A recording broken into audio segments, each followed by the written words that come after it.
Please make your way up to the front. Please continue to eat while we're going through the program. We have a very full agenda this morning. We have some new elements to our annual breakfast that you'll see. We're going to be honoring some of our interns and our talent here locally that have helped us on many projects for economic development. So you'll be meeting them later. We have a great panel of speakers and some other special comments that you'll be hearing. I just want to start by saying, for those that may not know me, I'm Rena Vapilar. I'm the Director of Economic and Community Development for the town of Trumbull. I've been in Trumbull since April of 2016. This is my 4th annual breakfast, and we have a record-breaking crowd. I think we might have to go to a bigger room next year, but we just appreciate that you're here, that you're turning out, that you're supporting our business community. So a round of applause for all of you.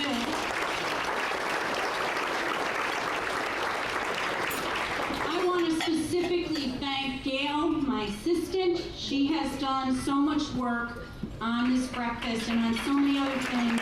She's a wonderful person, and all of our great and outstanding staff from all of our various departments that touch economic development. We have the building department here, our fire marshal department here, engineering, planning and zoning. Please raise your hands and be recognized. You're a great team. Thank you for coming.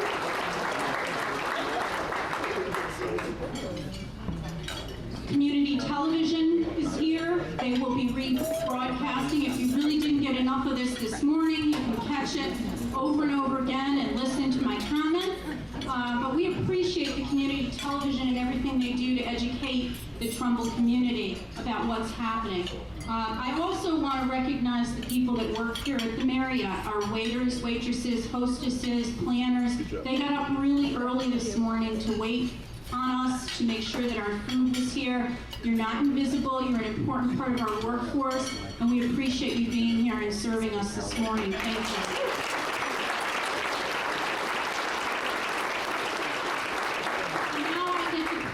Of introducing one of the finest people I know, okay? And I always say this, we may have had a little rocky start, but we've really come to enjoy working together.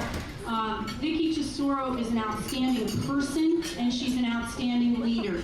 She leads in an inclusive way, but she is decisive, and she has a great and balanced vision for Trumbull. It is a joy to work for you. The people at Town Hall love working with you and for you. And please come up and give us your comments for this year's breakfast.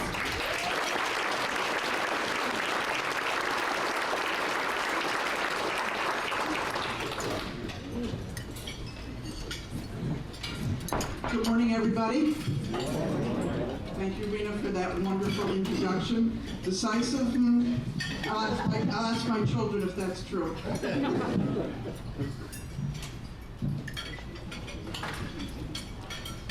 Okay, everyone here can hear me? So good morning, and welcome to our annual Business Appreciation Breakfast. I want to thank all of our businesses for being here today and for your investment in Trumbull. Thank you to our elected state representatives. Why don't you guys stand for a minute, please?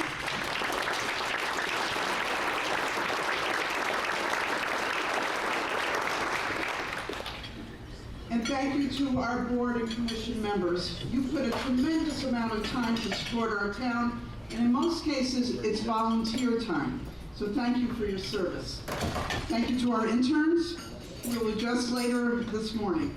I want to thank our town staff, those that are here and those that could not be here, for serving so well. And I'd ask all of our town staff to stand too to be recognized.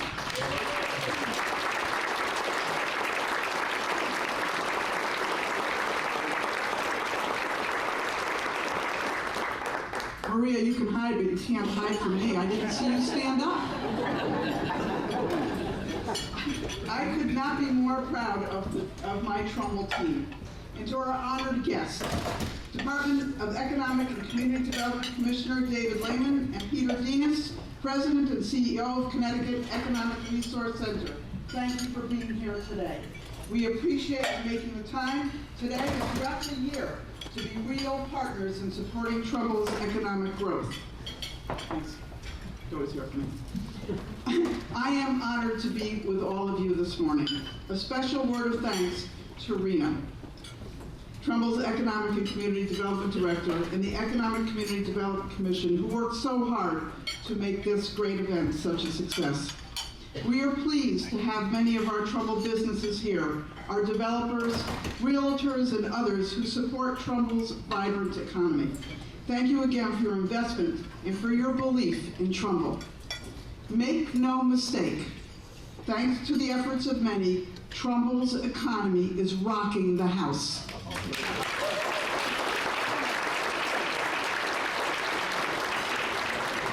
I stand before you just about 23 months into my term of office.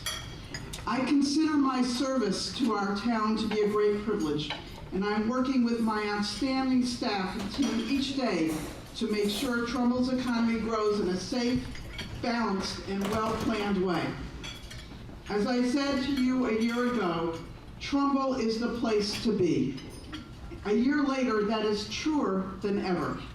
If you are a senior citizen looking for a place that is safe, with excellent services and varied housing options, Trumbull is the place to be.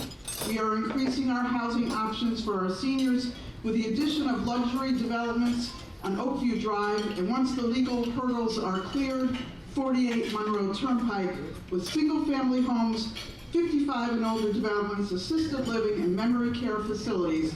Our seniors will have choice so they can stay in the community they love. If you are a young family looking for a place to raise your family, with great schools and ample opportunities for recreation, Trumbull is the place to be. I've invested $5.6 million more in education since I took office. Our budget, yes, you can clap, that's good. Thank you. Our budget is over $106 million for our Board of Education, and it is the highest ever. Our schools and our teachers continue to receive accolades. If you are a small business looking for a community that supports its businesses, Trumbull is the place to be. I look at our businesses as partners in creating a greater Trumbull, and our businesses have responded.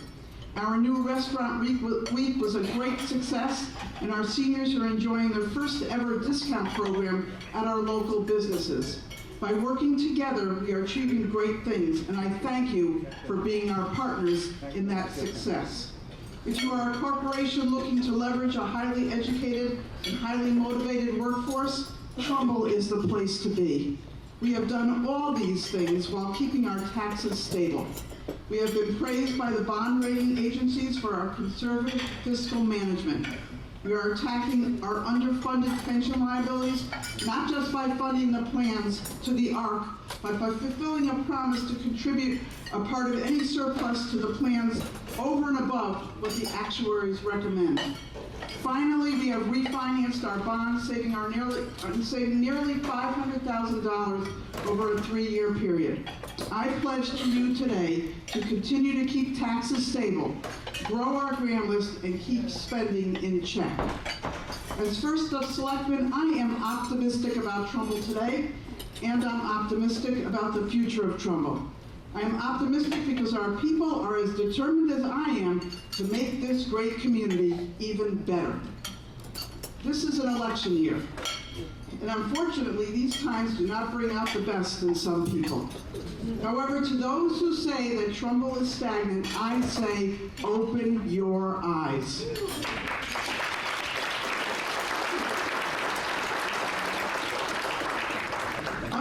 Underperforming or vacant properties are being revitalized. The Long Hill Village Green District is vibrant and growing. White Plains Road will soon have a new CVS and a drive-through Starbucks. Yep, that's right. Paving the way for further revitalization of Trumbull Center, and I hope you are all enjoying the progress being made at the former Marissa site.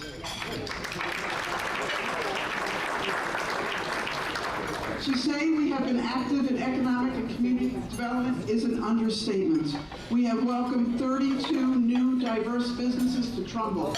Retail, entertainment, personal services, educational businesses, restaurants, and financial services have all chosen Trumbull to be their home, including DaVita Dialysis, Central Communications, Fujifilm, DBAT, The Learning Experience, Educational Play Care, Sikorsky Credit Union, Ulta Beauty, Sequest, Barbershop, Experiment VR, Code Ninjas, and Bianca Rosa Restaurant, just to name a few. Thanks. That's okay. I urge you to join me in patronizing all of our businesses and the products they offer. Existing businesses are expanding. Henco Corporation took an entire empty building at 4 Trefoil Drive. Bowtie Cinema renovated and added a restaurant and a full-service bar. William Ravis expanded and renovated in Trumbull Center. They merged their Shelton office into the Trumbull site.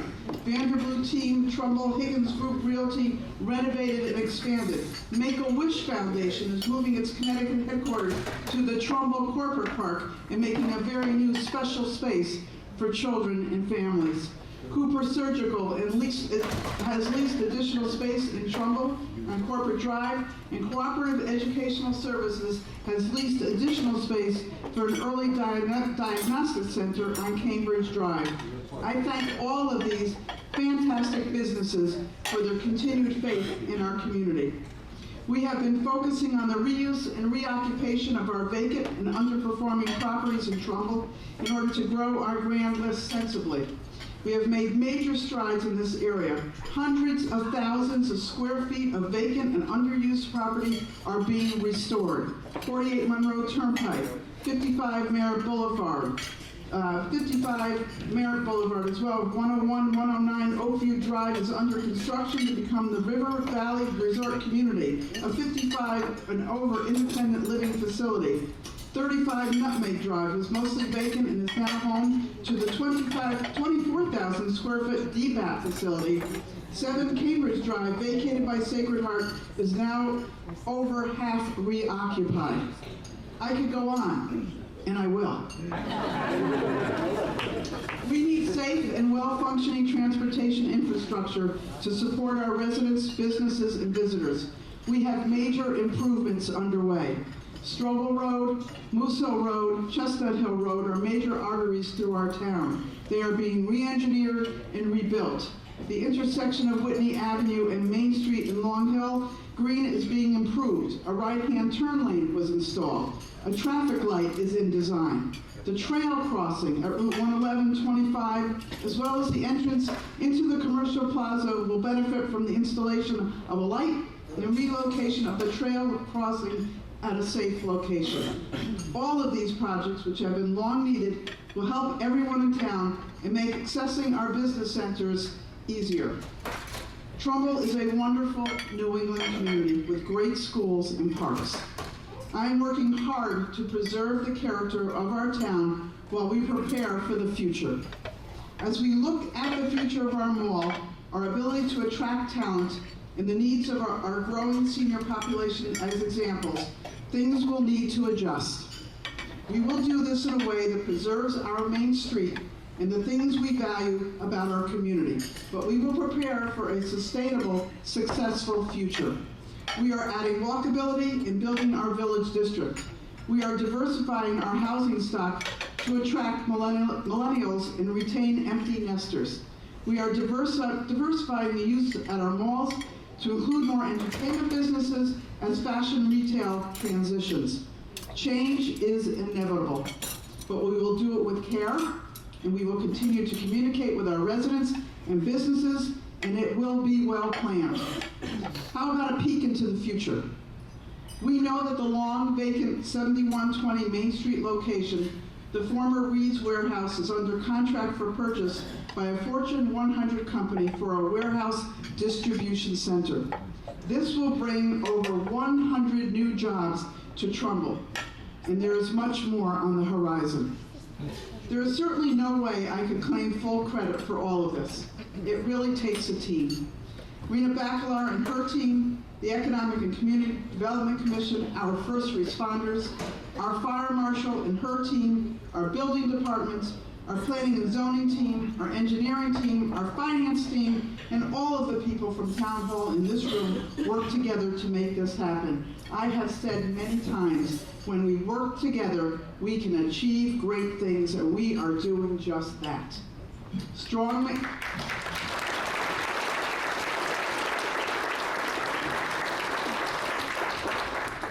management, strong economy, strong budgetary performance, strong bond rating, great schools, great services, and great people. Clearly, Trumbull is the place to be. We hope everyone will continue to welcome and support our local Trumbull businesses. As we are supporting and welcoming development and new business in town, we are also taking great care to make sure, as I said before, because this is so important, that the character of our community is preserved, that new development is safe, of high quality, and well planned. And on that note, I want to applaud the developers that I have met since taking office. They are quality groups who want to do a good job for our community. They have changed or altered their proposals based on our conversations and feedback from the community. That is what it means to work in a partnership, and I appreciate your willingness to adapt for our community. In closing, I know you're all excited, I am more bullish than ever on Trumbull's future. My administration is doing everything possible to hold the line on taxes and ensure fiscal stability. This is essential to attracting, retaining, and growing our businesses. As I have demonstrated time and time again, I will work with Democrats, Republicans, and independents to ensure that Trumbull prospers. I am committed to Trumbull first and foremost. As partners in making a greater Trumbull, communication is essential. My door will always be open to you. I need your input to be successful. Together, we will be successful. By working together, collaboratively and respectfully, you will continue to see that Trumbull is the place to be.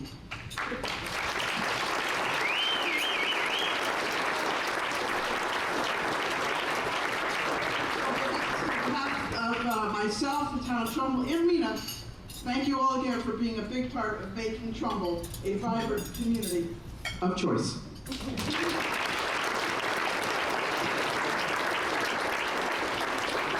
Are you charged up now? Okay, good. You know I'm not a morning person, but I'm charged up. So I want to welcome up a wonderful man that I met when I came to work here, chairman of our Economic and Community Development Commission, a brilliant man, steady and mature leadership. He has taught me so much. Ralph Sather, he's going to talk from the Economic Development Commission perspective.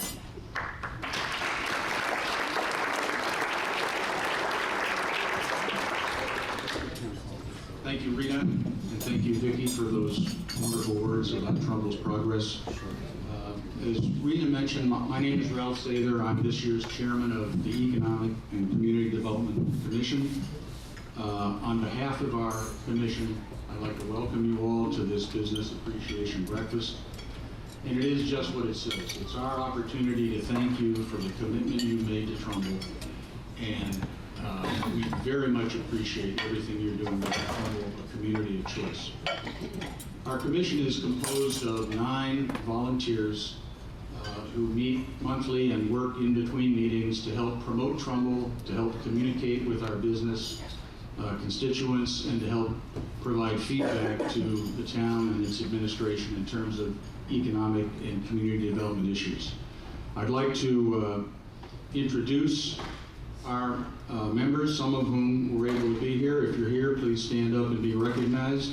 Shelby Levino, Mark Smith, Eric Michelle, 2 lovely women who were responsible in large part for our business, our restaurant week, Jean Gibbs and Eve McGrath, Marshall Marcus, and finally 2 women who were instrumental in putting this breakfast together, Beryl Kaufman and Evelyn Zamrick.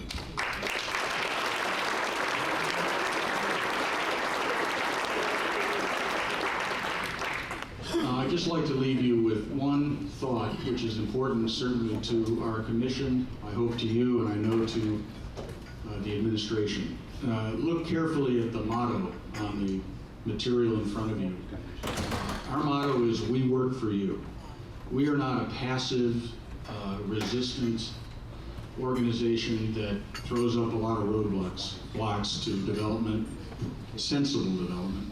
We want to help you build your business, reward with service your commitment to Trumbull, and continue to make Trumbull one of the best towns, not only in the state of Connecticut, but in America. Again, we are proactive, we are focused on your success.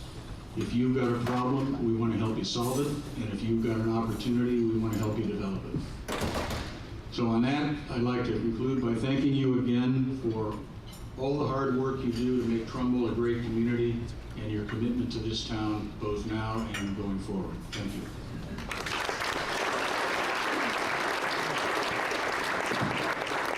So I'd like to, at this time, invite our keynote speakers, Commissioner Lehman and Peter Denius, President and CEO of CERC, up to the front. We're going to have a conversation.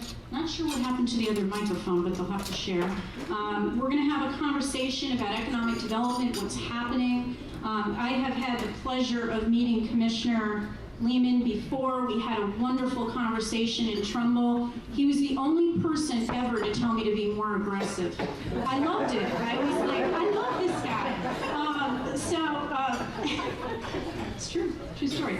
So the other thing I want to say is when he first came in as commissioner, and you guys have their bios, I don't want to read that dry stuff. They have fantastic private sector experience that they're bringing to bear. It's really exciting. But when he first came in as commissioner, he sent out this lovely note to everybody introducing himself. So I'm home one Sunday with nothing to do, I guess, and I'm typing him back a personal note. We're looking forward to working with you. 2 seconds later, he responds, "Gee, thank you for the email, Rena." I was like shocked that he actually responded, but I said, he's new. Is he really going to be that responsive? But then we had a problem with one of our businesses that was in a jam. And it was on the weekend, and I was trying to get a hold, right, Howard, of some of our delegation members at the federal level and some people in state government. So I'm typing this extensive email, and sure enough, there he was, responding to me on a Saturday. So either he has no life, or like I don't, or he's the most responsive commissioner I've met in 32 years, I have to say, and he's brilliant, and we're excited for you to be here. Peter, I wish I could tell that kind of story, but we've just met today. And if I ever email you, you know to get back to me, because I will let everyone know if you don't, okay? I'm just glad somebody else is getting emails from David at crazy hours. Okay, excellent. But without any further delay, I just want to open the panel and ask each of you to kind of share a little bit about your organizations and where what are each of your observations about Connecticut's economy and our economic competitiveness. Please feel free to each expound. Is it okay if we stand? Actually, it just feels sort of... Well, first off, thank you very much, Rena, for having me and Peter here in Trumbull. This is phenomenal. And for Selectman Tesoro, that was... I need to make a mental note never to speak after you again, because I'm not going to let her down here. And I will be talking to my wife about moving a bit further east tonight at dinner. So, good morning. Thanks again for having me. I've been in my job for 8 months, serving as Commissioner of Economic Development for Governor Lamont. It's been an amazing and exciting time, and I'll talk a bit more about what I think the opportunities and challenges that we face here as a state are and what we're doing about them. Just first, a bit about DECD. So, Economic and Community Development, it's roughly an office of 100 or so people, and certainly business retention and recruitment is a key part of what we've done and what we do. We'll talk a little bit about how we're going to do that differently with CERC going forward. In addition, culture, arts, tourism, brownfields, capital projects, there's a lot of other things that fit within our office, broadly under economic development. And I spend a lot of my time with the Environmental Protection Commissioner, Katie Dice, as well as Joe Giletti, the Department of Transportation Commissioner. Because one of the things, and this will be a theme you'll hear, is collaboration and transparency. We want to work across these silos. Historically, my understanding, and I've been told this a lot as I've toured the state, there's a lot of focus on, can you work across these different silos, as opposed to, are you going to be in your own little silo and not really collaborate and work together? So the goal is to work very closely with everyone across government to improve the state economy. So with that, I'll let Peter chat, and we'll get into it a bit deeper. Great, thanks, David. And let me add my appreciation for being here and having the opportunity to meet you all. I'm all of 3 months into my role as president and CEO of CERC, and we are undertaking a transformation at CERC that really the governor laid out a vision for early on in his administration. And you'll be hearing a lot more about it, but I think the core elements of it are to really work very closely with the business community, engage the business community, have them join up with CERC, and then obviously continue this partnership with DECD and strengthen it. And I think that balance between the private sector and the public sector is one that can really make us successful and turbocharge economic development statewide. To enable that vision and to deliver on that, we have to remake CERC to some degree. We might even rename it. I think it's a little confusing, the name of it. Connecticut Economic Resource Center is a mouthful. So lots of things going on inside of CERC, and we'll be out more aggressively talking about our new model and our new vision. But I think, again, at a high level, what you're hearing is it's really going to draw on the business community.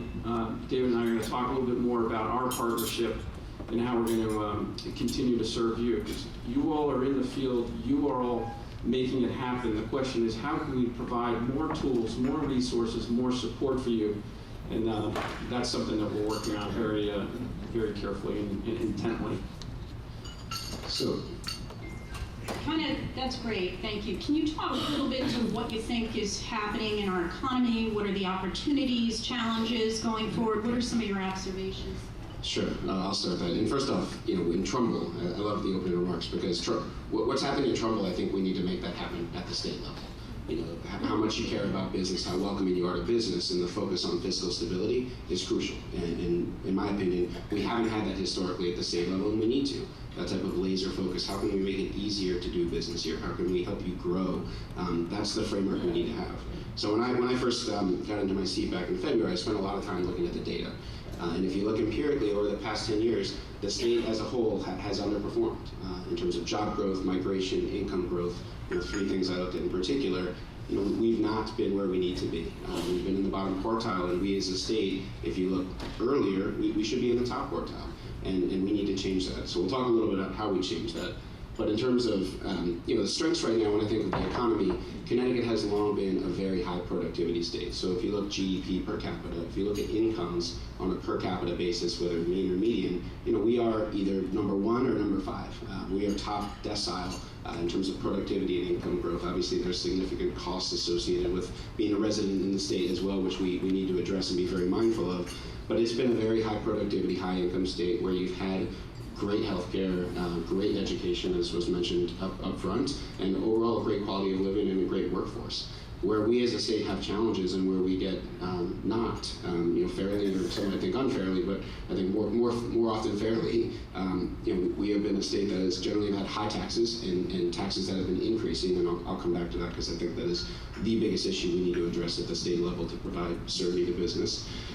There's been the perception and partly the reality of not being a welcome environment for business, and then infrastructure. And I think there will be more to come on this from the governor soon, a 10-year infrastructure plan that he's been working on called CT 2030, $18 billion over 10 years, focused not just on rails and road, but also on airports and ports, and in particular, hopefully an airport here in South Central Connecticut, which I think is going to be important.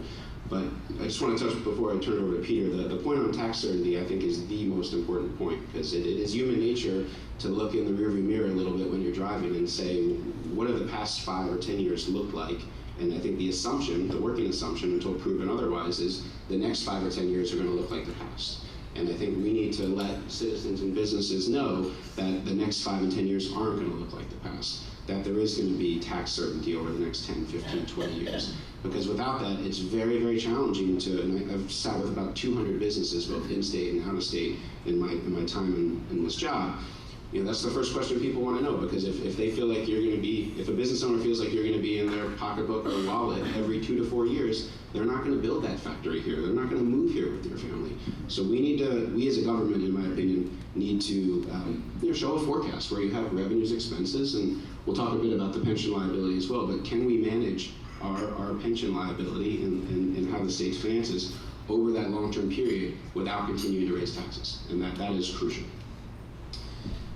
I guess one of my early observations is, and this is not news to anyone, but I think it presents both opportunity and challenge, is the diversity of our economy here in Connecticut, right? We've got really 3 or 4 different sub-economies in our state. That's both good news in that we've got diversity, but it also presents challenges when we try and join up, when we try and think about what our value proposition is as a state. One of David's comments touched on, are we business friendly? Have we done a good job at making ourselves and or just marketing ourselves as being business friendly? I think this is something that CERC's very, very much focused on. I think we can do a better job at pointing out where and how and why we are business friendly. We certainly are not perfect as a state, but can we do a better job? Definitely, definitely. There is low-hanging fruit for us to execute on. Have we even really thought about what our value proposition is as a state? One of our strategic priorities right now, working with DECD, with the governor's office, is to develop a economic plan, a 10-year, at least 10-year, long-term economic development plan that carefully considers all those different economies, that carefully considers our clusters, that carefully considers our workforce needs.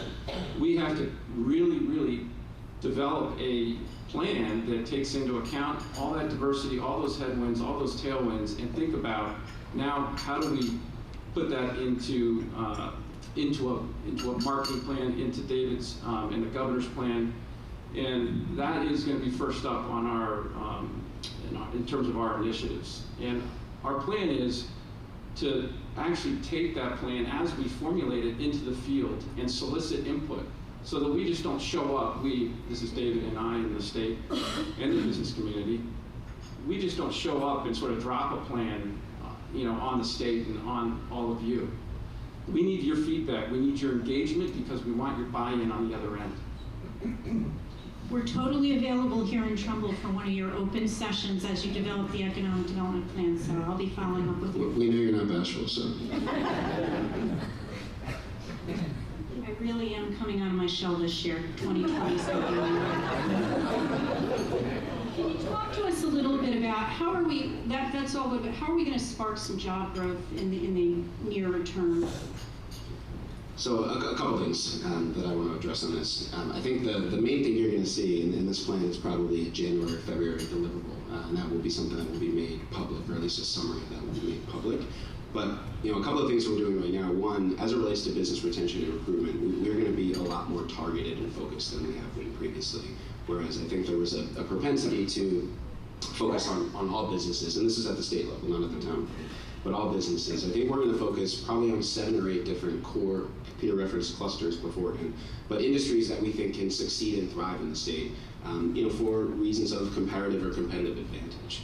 So certainly aerospace and defense, parts of the financial services sector, life sciences, technology, are a few of them. But our goal is to focus on those industries, and in particular, where we think they can grow jobs, and not just any job, but high productivity and high paying jobs. Because I think it's important, especially if there's going to be incentives involved, that these are jobs that are making the pie bigger. I've spent a lot of time thinking about the state's incentives as it relates to business recruitment, and you need to have an incentive you need to have incentives at the state level, but by and large, they can be very inefficient, and the data suggests over long periods of time they really don't grow the economy. So I think we want to be very, very careful when we're doing any types of incentives, because it's really a transfer from one set of taxpayers to another set of taxpayers. So we need to be really careful there. You can't unilaterally disarm as it relates to incentives, but we want to be focused. So they'll be in these core industries where we think there's going to be productivity growth, where they're high-paying jobs.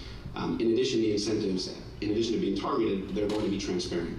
So one of the things that we want to do is we want to have, and we'll work with the legislature this upcoming year to hopefully put forth legislation where it'll be clear what the state's willing to do to attract business and where we're focused on attracting business. Previously, there was a little bit of a black box where You have to come to the state and you wouldn't know what you get, and it might be X or it might be Y. We'd like to say, here's what the state's willing to do, and here's how these incentives can be earned. And that should be clear to folks like yourself, Rena, when you're talking to business. You don't need to call me or send me that Saturday email. You'll know exactly what the state's willing to do to play ball. And then lastly, on the incentive point, and then I want to talk a little bit about transportation in cities on the recruitment front, because I think that's really important. We're going to be restructuring the way we did incentives. Previously, the state gave out a lot of money upfront in terms of loans or forgivable loans and grants. I don't think that was the most efficient way to do it. So I think we can do it where the actual amount of the incentive is less, i.e. less of a cost to taxpayers, a smaller transfer, and then those incentives are earned over time as that company creates the new jobs, as they make a capital investment in the state. So there's no risk, no business risk to taxpayers. So less cost and less risk, which all of us should like. The question is, can we deliver on that and have the impact that we want to have as it relates to growing the economy? I mentioned at the outset, incentives, we need to have them, but I don't think that's the key to a successful economy at all. If you look at successful economies and where I think we need to focus, successful economies have great education, great transportation and infrastructure, and then that competitive tax certainty, long-term tax certainty. So the education thing, I think we do pretty well as a state. Infrastructure is really important. In particular here in the Stanford to New Haven corridor, tremendous schools, natural beauty. The New Haven line, I think, is a real asset of the state. But can we have smart investments in infrastructure to make it easier for people to get to and from work? To make it easier to, whether it's to go shopping or to go to the beach in the Long Island Sound. I think you're going to see a bit of this in this long-term transportation plan that's going to be rolled out, but making sure we have the right investments in infrastructure, I think, is key to getting more jobs here and more people here, in addition to the tax certainty. And then the last point I'll mention, and I spent a lot of time on this, is our cities. There's a lot of reasons why Connecticut's economy has not performed as well as it should over the past 10 years. But the reality is that there were some macro factors, one of which is cities have been where there's significant growth has been in terms of population and productivity. And Connecticut's biggest cities, if you just look at the city itself, are around 150,000. Yes, we have bigger MSAs in suburban areas, but I think we need to have, I think we've got as a state the suburban and rural thing covered, and we do that very well. My view is we need to have more of an urban offering where there is a density that we don't have as much. And you're starting to see a bit more of this in New Haven and in Bridgeport, as well as Stamford and up in Hartford. But I think we need to focus over the next 25 years having a real urban plan to develop those cities.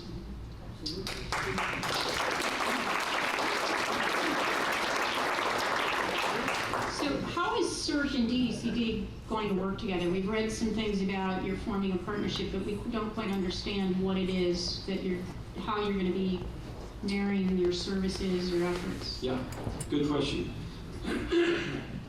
I think the easiest way to explain it is if you picture a funnel. CERC is at the top of that funnel in terms of recruiting and retaining companies. We are arms and legs for DECD. We are helping you in the field solve problems, market yourselves, retain companies, and really get after those actionable situations and opportunities that are in the field. So we are, in essence, capturing those opportunities, working them, helping you to the extent we can solve problems, providing you leverage, support, etc. And then obviously syncing up with DECD if and when it's appropriate. And I think, again, CERC represents leverage for the state. That's the key, right? And we also are building a membership organization. We are really wanting to tap the energy and the goodwill and some frustration, frankly, that's out there in the business community to make a difference. We have built a world-class board. My co-chair is Andrew Newey, the former CEO of Pepsi.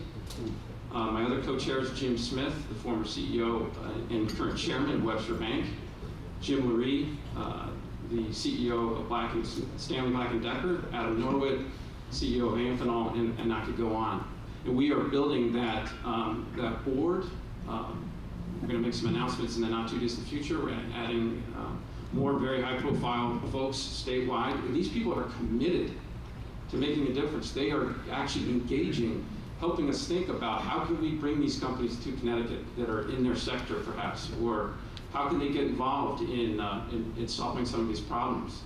We obviously want to channel all that energy and all that feedback share that with David, be a forum, be a convener, be an advocator for the business community, and then again, really use it as a way to recruit, retain, and engage. Those are the three kind of action verbs I want you to leave with in terms of CERC. That's a little bit hard, not call to action. If I could just add quickly on that. So, my view on this, and I come from the private sector prior to my job here at the state, this is about ownership and accountability, this relationship that we have. My job, I've seen I get pulled in lots of different directions and outside of business retention and recruitment. Peter's job and CERC's job really is to wake up every morning and figure out, are we doing everything we can for business that's in the state to help them grow, and what businesses should we be recruiting to the state? We need to play a lot more offense. I mentioned I spent a lot of time with business, and I'm tired of hearing about the governor of Florida was just here, and South Carolina just sent me that. The reality is we need to do a better job with businesses that are in the state, because you guys are the ones that are most likely to grow here. You need to feel the love from the state, and we want to help you, and then recruit businesses to the state. And that kind of accountability and ownership, that's really where Peter's going to spend most of his time in the team that he's building out. We haven't had that. We've had lots of different folks that have all felt some part of that accountability, but at the state level, we want that centralized, and that's with Peter. I'm going to have just two more questions, and then I want to save a few minutes to ask. Perhaps some folks in the audience have something they'd like to ask directly. But you know that we have 2 malls and a suburban office park, and we are working on transforming those areas. But we'd love to hear from you what you think the thoughts are regarding the best practices in helping those areas thrive. Yeah, that's not a softball question. So in my previous life, I spent a lot of time with commercial real estate on the lending side, but also construction and development a bit too, again from the purview of a lender. And I spent a lot of time with malls, and Rena and I had a little variant of this conversation before. Malls and suburban office, for that matter, are challenging. And I mentioned kind of the macro trends that the state is facing. What was a tailwind has become a headwind, and I think the same thing is true here for malls. So malls that have been successful, and folks are probably aware, the Sonoma collection is formally opening at the end of November. It's complete. The Nordstrom is actually open right now. But malls that have been successful and redeveloped around the country, they focus much more on experiences. And it's not just trampoline parks, but having restaurants, laser tag. I mean, we can kind of go through all the different ways they're trying to reinvent themselves and make sure there's tenants, right? Because with malls, as soon as that occupancy starts to drop and the foot traffic falls, and you can become very vicious quickly. So you need to get, in my opinion, experienced, focused tenants in that mall quickly. And the other thing that some malls have done, which is really, really important, is they've added residential. To the extent that you can make that a 24-hour community, or at least an 18-hour community, where you have residents that are coming back from their jobs at 5 or 6 p.m., that can be very helpful, and that goes with the experiences in restaurants. So you can create a bit of a city center-like feel there. That's kind of been the key to success. So this obviously is not unique to Trumbull, but I think thinking about residential, thinking about changing the tendency of the mall to be more experience-focused, that's really the key, because foot traffic is what's going to drive all of this, and if you start losing the foot traffic, it can get bad very quickly. On the suburban office front, similar trend. You saw a lot of folks care about suburban office and want to be there in the 80s and part of the 90s. That really stopped in the mid-2000s, and it's been tough to have positive absorption in that area for a while. So same thing with suburban office parks. To the extent that there can be amenities, that there's density that affords that, restaurants, coffee shops, etc. That is really, really important.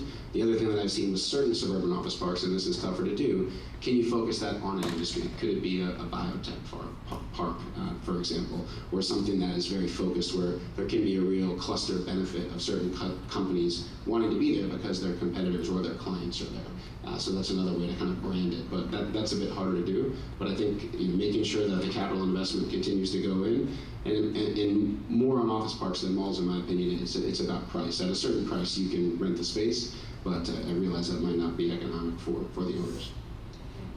Thank you. What can we do to help you at the local level? Well, we invite your feedback. We welcome your engagement. We're thinking very carefully about our delivery model to our towns and our municipalities and our regional partners. One of the challenges is, we have a state of 169 municipalities. How do we provide a level of service, our intellectual property, our know-how, and share that and get it into the field. That's going to require a little bit of a rethink of our business model, and we're doing that right now, so stay tuned on that. But we want you to know that we are open for business, we're eager to engage, and we are eager to hear from you as it relates to those actionable opportunities. That is really the punchline. That's how you can help, because obviously we're all in this together. I think one of the biggest challenges I'm realizing is that we have not been particularly well joined up as a state. We have many, many silos, and we need to break those down. We are a state of 3.6 million people. We just can't afford to be divided and working in silos, doing our own thing, and not joined up, not being consistent, not thinking about how our plans locally dovetail with the broader vision for the state, and we're not even representing our value proposition outside the state in the same way. That's again something that we want to help you, give you those tools so that you know how to do that, and that's what we're going to be looking at. Just a couple of thoughts. It's nice that you're dialoguing with CEOs. I think that's great. But I'm not a CEO. I'm just a citizen here at Trumbull. Maybe that's something that needs to be looked at is expanding panels, focus group, discussion experiences with citizens who live in it, Bridgeport or New Haven. I'm a college professor at Housatonic. Maybe working with the colleges in the state of Connecticut, about 25 universities, whether it's Fairfield University or Yale, Wesleyan, and so on, and ask those people in that college what they think the community needs in that college. We're here in the state of Connecticut. I've been here 40 years. I think it's a great state. Yes, the taxes are high. I'm not even going to argue that one. But I think it's also worth dialoguing with the states that are happening. I love New Hampshire. I'm sure there are things going on in New Hampshire. I have relatives out in Boulder, Colorado. I love that city. I would encourage you and the state government to talk with places that are happening, to find out what businesses are happening. It may not be Stop and Shop, but it might be Crate and Barrel. It might be Trader Joe's, which I wish there was one in Trumbull. It could be a lot of experiences. It could be Carol Lucy's in Newport. In other words, I want you to expand your network so you think about the 21st century, that it's telecommunication jobs. I'm a therapist, and a lot of people, one of my patients work at IBM from another place in the world, Ormond, but they don't work there. They live in Newtown, they work there. I have lawyers that are patients of mine that work at home through the computer. That's a great point, Larry.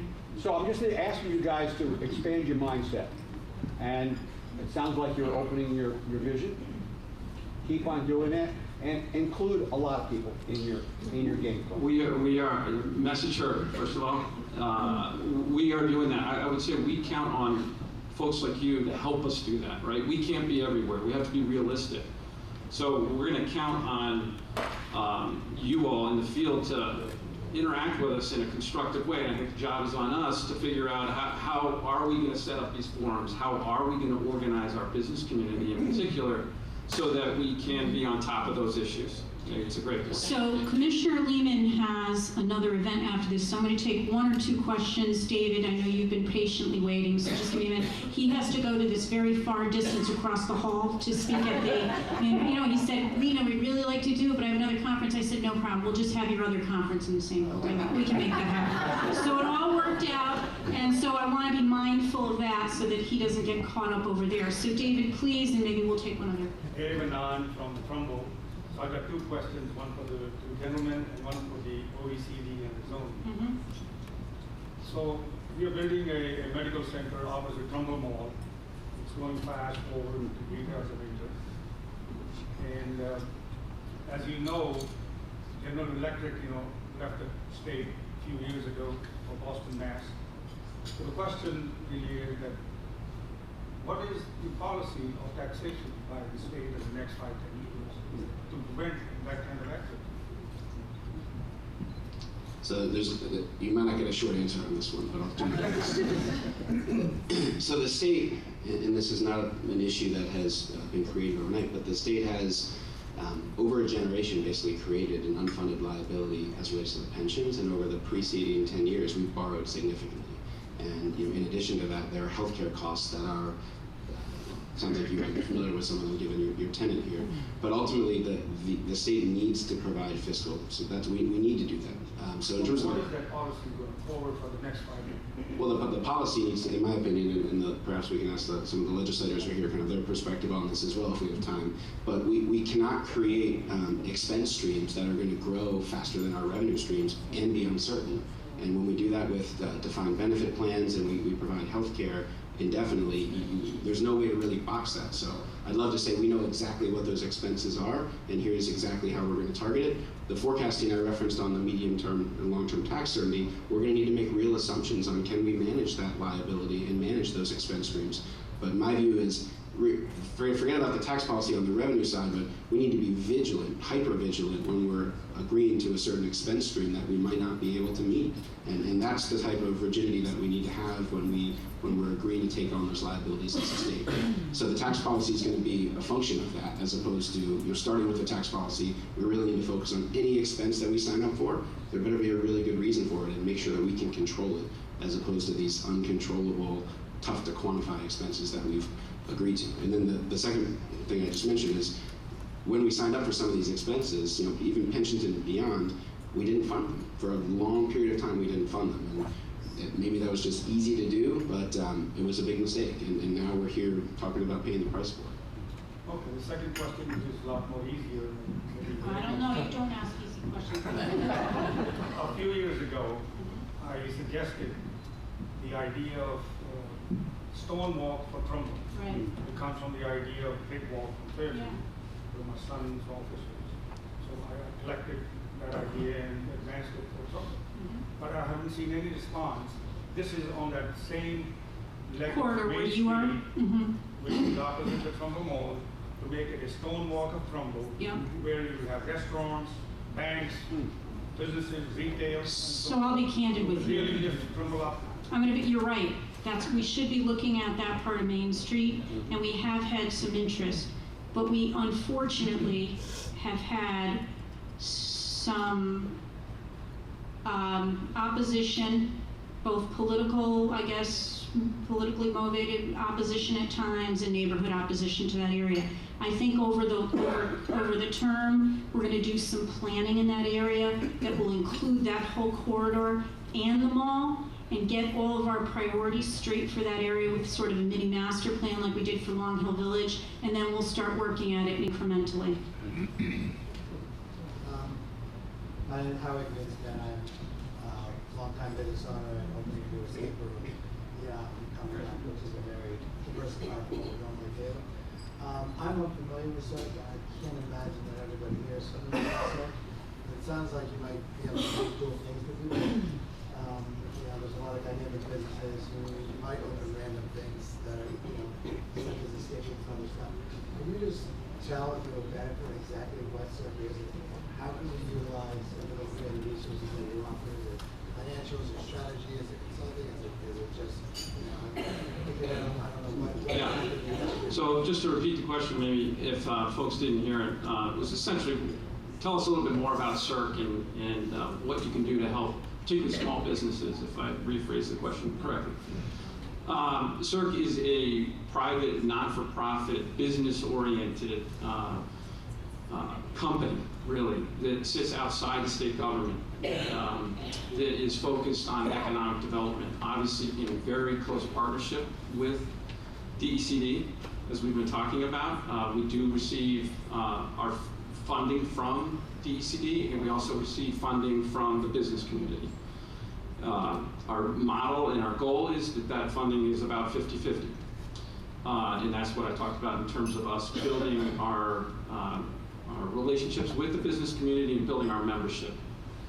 And I mentioned some of the companies that are involved to support that. So in terms of our support for small businesses, I think we have to be careful about not over-promising and under-delivering in that regard. I think the first stop for somebody like yourself would be with your local community and with your local development folks that are on the ground who can help you there. I think it's our job then to engage with the municipalities to, again, solve problems, particularly if they're going to involve incentives and or if there are opportunities to recruit companies. If there are opportunities to retain companies, that's where we're going to be involved.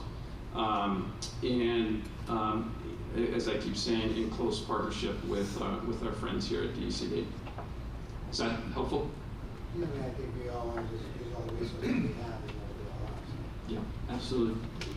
And feel free, anyone, if you want to connect with resources like CERC and other things, to come through me, and I'll help plow the way. But I know in the past, just for example, CERC has not only helped us train our boards and commissions, they've helped us to look at financing options for businesses that are out there that are a little less traditional, you know, in some cases to do gap financing, and have helped us identify resources like that. So those are just two concrete examples. So I just want to thank you both for being here and for sharing and for being real partners with us. I'm really excited about this, the opportunity to have actual accessibility to two key organizations that support all of us in our work. So thank you. Thank you. Thank you.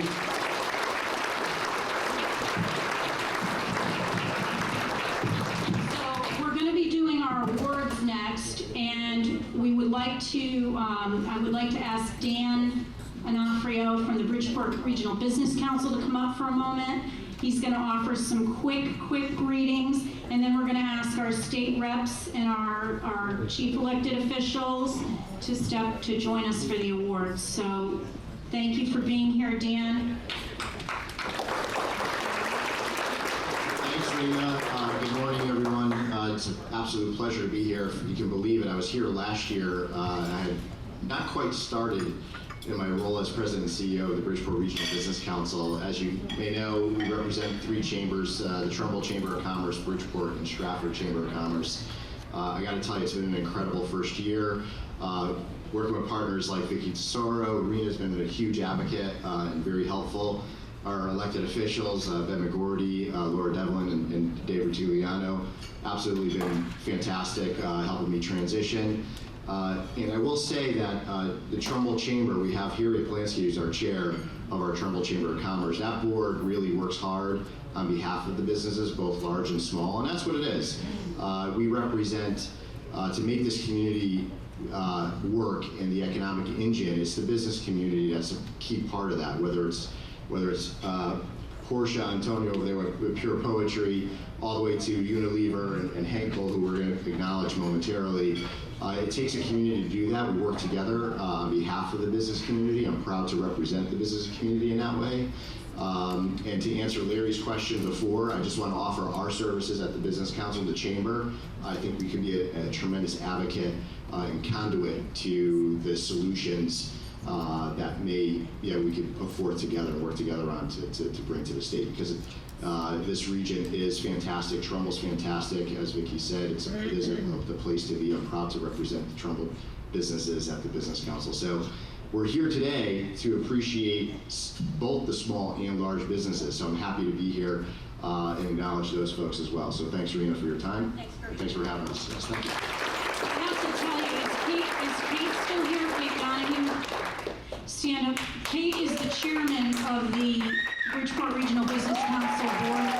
She is a powerhouse, a force to be reckoned with, and we're so grateful she has served in that capacity. And I think we all know that you're doing an amazing job. You're really transforming the agency, the organization, and making it much more relevant, and we appreciate that.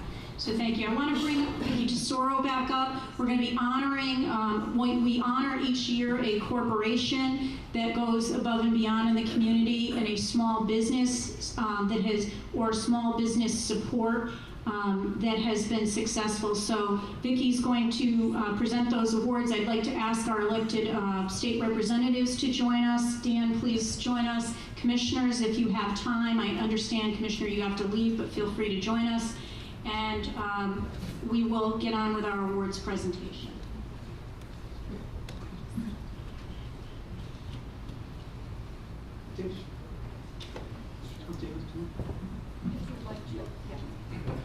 So before I begin this part of the program, I just would like everyone to give another round of applause to David.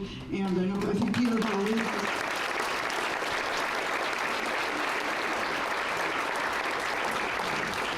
Certainly thank you for your insights, and hope to see great things coming for the state of Connecticut, because it helps all of us as well.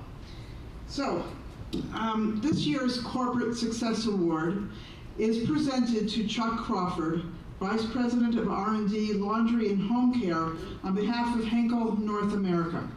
Trumbull is thrilled to have Henkel in our town, and even more thrilled that we have good paying jobs, over 100 of those jobs, and investing millions to expand your footprint right here on Trefoil Drive. We're even more pleased at how much Henkel is involved in the local community. From staff volunteer time and grants to our Nature and Arts Center to cleanup efforts in town, as part of the company's commitment to sustainability, we all recognize and appreciate your business and community leadership. Congratulations on behalf of the town of Trumbull for being the 2019 Corporate Success Award winner.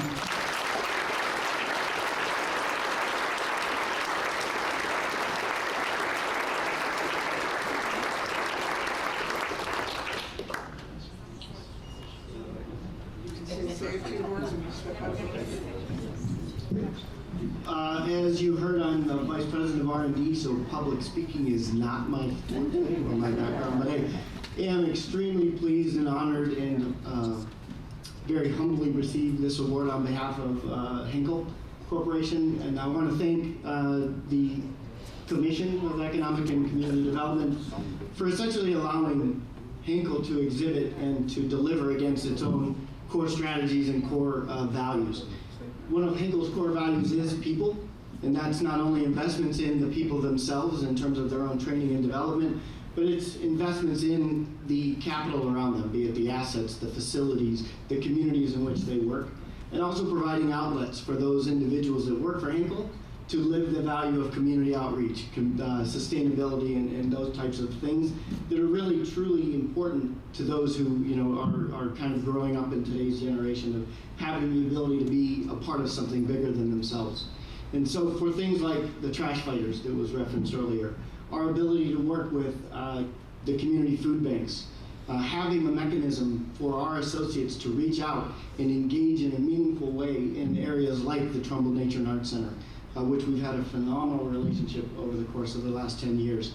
For me personally, it's a great element of pride that I get to drive by and see the playground. And although I can't see the new pavilion that we cut the ribbon for last week that's nestled back in the meadow, knowing that we're having a meaningful impact in the community and having such a fantastic relationship with the city that allows us to have that venue.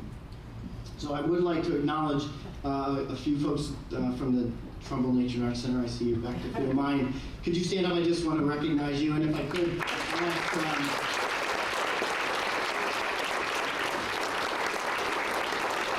and that's Henkel, one of the individuals within our organization that brings this all to life for us is Steve Lieber, if you don't mind, Steve.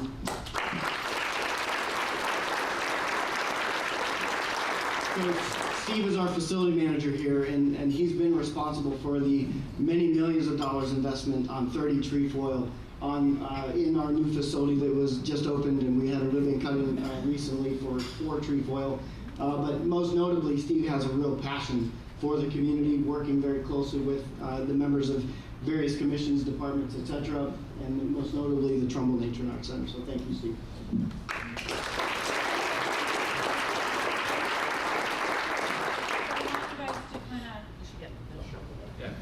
Get in the middle and kind of tuck in.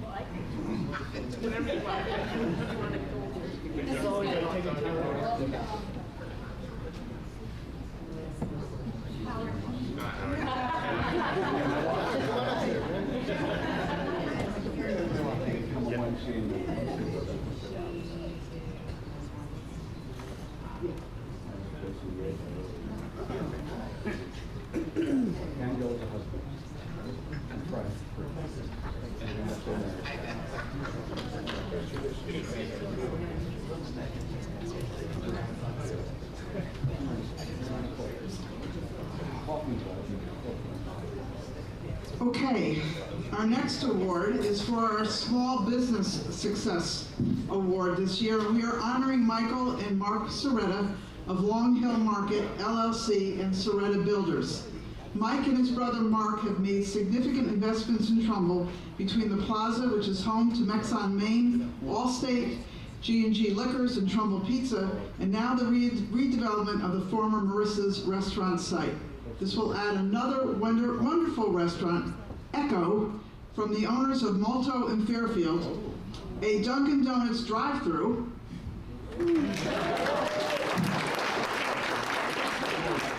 and a number of other small businesses. Their investment has brought small businesses to town, has created jobs, and is greatly improving our Long Hill Green Village District. In addition, they are committed to quality architecture and landscaping. They are restoring the wetlands on the site, they are investing in the walkability of the area, and they have been active participants in the development of the Long Hill Green Village District Plan. Thank you for your commitment to Trumbull. Please come up.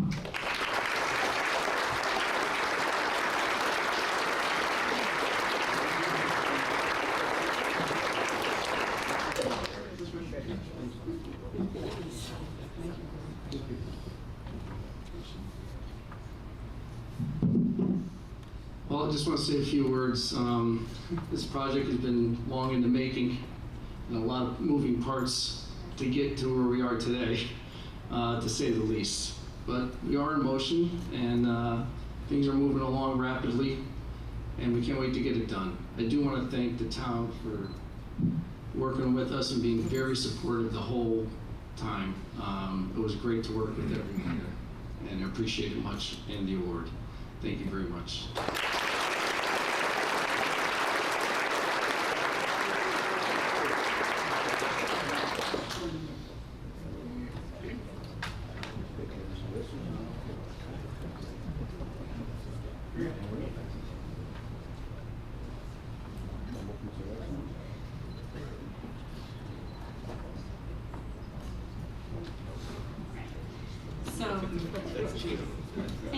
And last, thank you so much. We're really proud of our award winners. If we can keep our dignitaries up here, we are just, before we close, going to honor our young people that have been investing and helping in all kinds of ways. Most of our interns are here, but some could not be here today. And now in this day and age, when you hear a loud noise like that, it's scary, I know, I'm sorry. That was your brother Mark's award, Mike, sorry.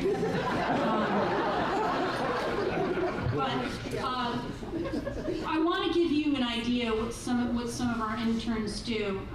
They work on real projects. So today, before you, someone had to put all of this packages together, all of the agendas together. They had to copy all of the materials. So I have two phenomenal interns that help me.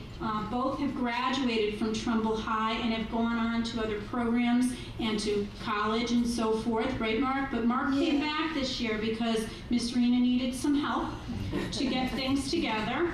And, you know, we wanted to make sure that we had everything ready. And I was so appreciative that you came back and that Sophie has stayed on another year with me. So I want to bring up Mark Russo and Sophie, and I'm going to get her last, Polacek, to honor them for their work. I think this is Mark's third year helping us with the breakfast and Sophie's second. So come on up. Thank you.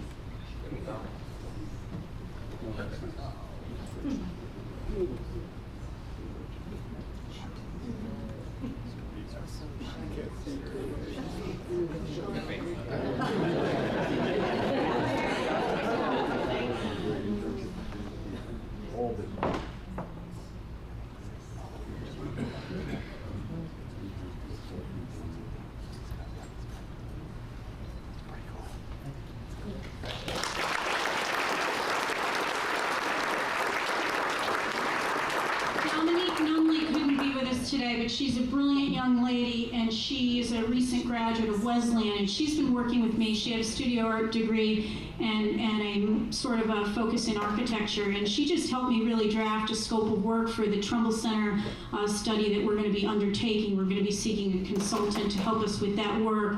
We're going to look at that corridor through Trumbull Center, the public realm, and other areas there to make recommendations for improvement of that area. And she really did a tremendous amount of work. When you see it, when that effort starts to unfold, you can remember that an intern, a talented person here in our state, contributed to that. So Dominique, we'll have to give her later. Olivia, come on up, Olivia. Olivia Casella is a brilliant, you are going to hear this name again. I'm going to tell you, she is probably one of the smartest, most resourceful, technologically savvy young people I have met. I have to say, her mom owns a small business here in Trumbull, Liv's Gift Store, and she knows me from going in there and shopping, and she wanted to intern, and she came on, and she comes in, she's self-directed. You may know we don't have a full-scale bakery in Trumbull. We have Stop and Shop and some bagel places and stuff like that that are all great. We don't have a bakery, so we decided we're going to do this comprehensive outreach, right, for bakeries.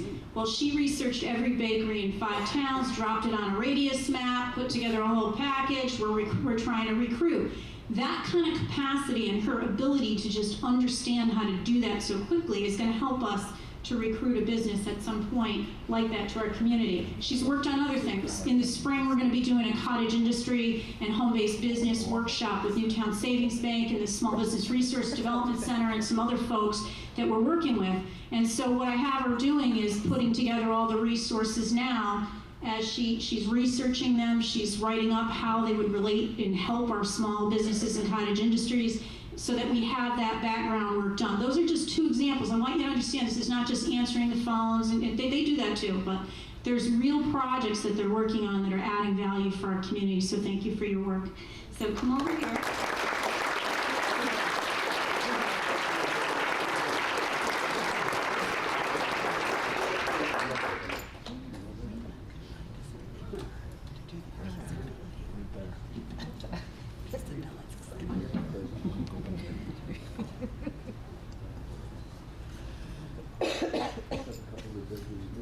I'd like to ask Eve McGrath, a member of our Economic and Community Development Commission, to come up and help us to present Gabby.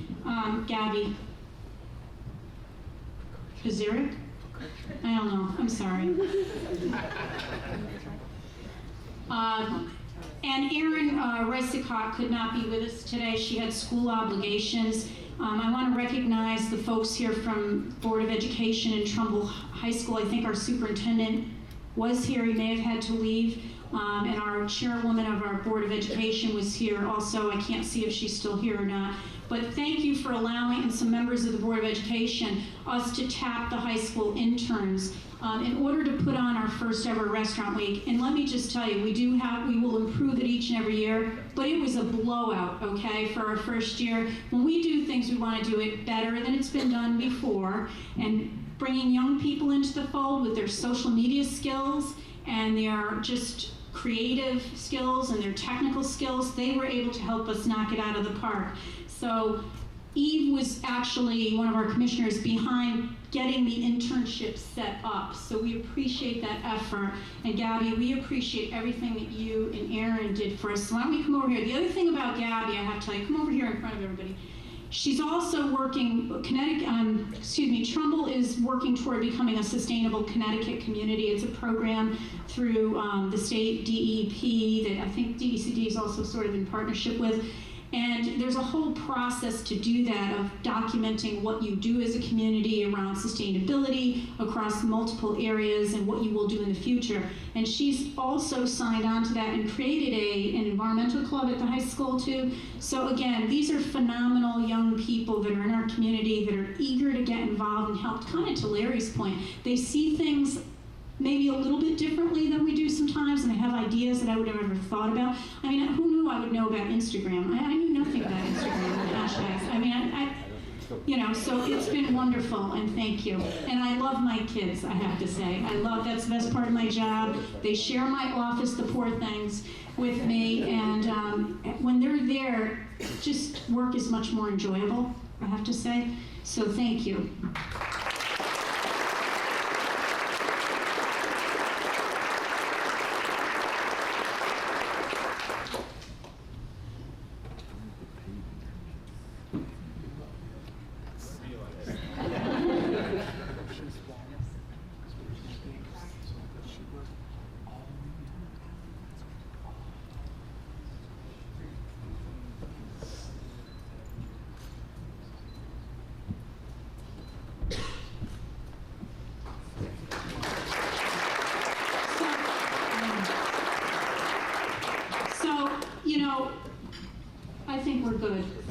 all. You're dismissed. Yes. Hey, you're not dismissed. Oh.